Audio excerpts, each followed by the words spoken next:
बिस्मिल्लाहिर्रहमानिर्रहीम अस्सलाम वालेकुम। आज आपके साथ मटन कोरमा की रेसिपी शेयर कर रही हूँ। एक ईजी और मज़ेदार रेसिपी है। दावतों में भी आप इसको बना सकते हैं, बहुत मज़े की बनती है। रेसिपी मुकम्मल देखिएगा, अच्छी लगे लाइक ज़रूर कर दीजिएगा। तो चलिए मज़ेदार सा मटन कोरमा बनाना शुरू करते हैं।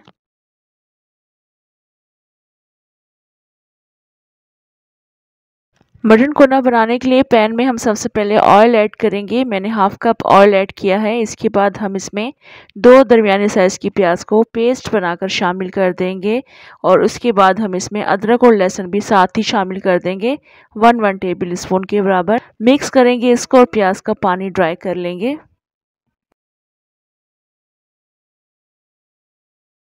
इस वक्त प्याज का तमाम पानी मैंने ड्राई कर लिया है। अब हम इसमें स्पाइसेस ऐड करेंगे। नमक मैं अपने टेस्ट के अकॉर्डिंग शामिल कर रही हूँ 1 टीस्पून। 2 टीस्पून पिसी हुई लाल मिर्चें शामिल करेंगे। 1/4 टीस्पून इसमें हल्दी शामिल कर देंगे। 1 टीस्पून इसमें धनिया पाउडर शामिल करेंगे। मिक्स कर लेंगे इन मसालों के साथ। हमने इनको 3-4 मिनट के लिए कुक करना है।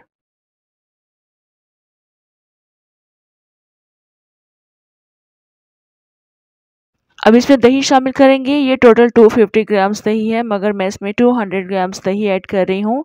मटन के हिसाब से आप इसमें दही शामिल करेंगे। अच्छे से इसको मिक्स करेंगे, दही का पानी भी ड्राई कर लेंगे।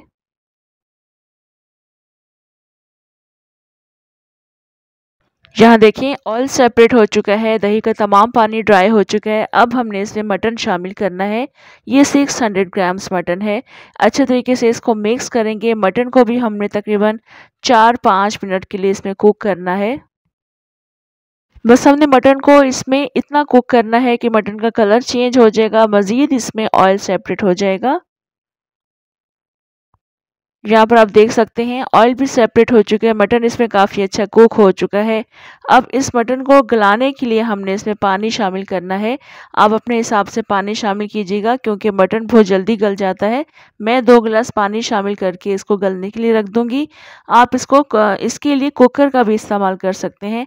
मैंने यहाँ पर मटन शामिल किया है। अगर आप कुन्ना पाया बनाना चाहते हैं तो आप मटन के साथ पाया भी शामिल कर सकते हैं।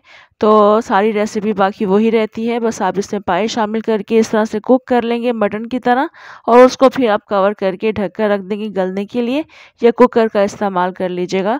यहाँ पर तकरीबन आधे घंटा गुजर चुका है। मटन काफ़ी अच्छा कुक हो चुका है। थोड़ा बहुत पानी इसका रिड्यूस हुआ है। तो बस अभी आपको मैं दिखाती हूँ इसकी कंडीशन। ये देखिए मटन काफ़ी अच्छा गल चुका है। पानी इसमें काफ़ी होता है, इसमें पानी को रिड्यूस नहीं किया जाता है। बिलफर्ज पानी कम रह जाता है तो आप इसमें मज़ीद थोड़ा-सा पानी शामिल करके ग्रेवी बना सकते हैं। तो अभी हमने इसको थिक करना है। थिक करने के लिए आटा इस्तेमाल किया जाता है। मैं 1 टेबल स्पून आटे को थोड़े से पानी में घोलकर शामिल कर रही हूँ।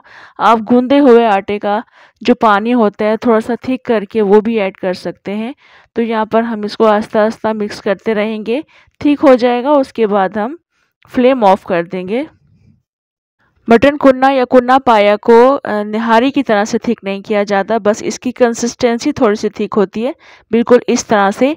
इसमें गंदम का आटा इसलिए इस्तेमाल किया जाता है क्योंकि इसका फ्लेवर बढ़ जाता है और इसका अपना एक टेस्ट होता है। बिल्कुल लास्ट में आपने यहाँ पर काला ज़ीरा शामिल करना है। मैंने 1 टीस्पून के बराबर हाथों से इसको क्रश करके काला ज़ीरा शामिल कर दिया है।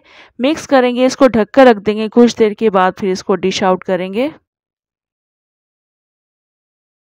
मटन कुन्ना की ये रेसिपी बहुत इजी है, बहुत मज़े की बनती है। दावतों में आप इसे बना सकते हैं और ख़ुद अपने लिए घर में बनाएं, इंजॉय करें। बहुत मज़े का बनता है।